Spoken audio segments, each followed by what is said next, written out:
Mazza qildimning navbatdagi soni. Diqqat, mazza qiling. Sajda shunday bir ajoyib holatki, yerning quloqiga pichirlaysan u samolarda eshitilasan.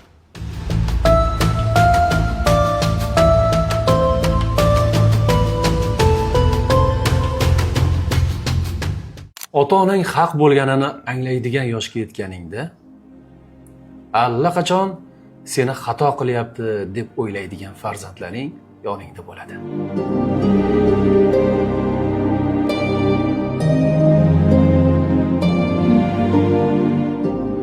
Do'sting nimani qasd qilganini fahmlamayotgan bo'lsang, undan tushuntirib berishni so'ra, toki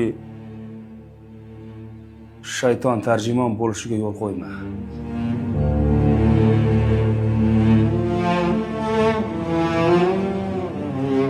Kimga maza qildingiz?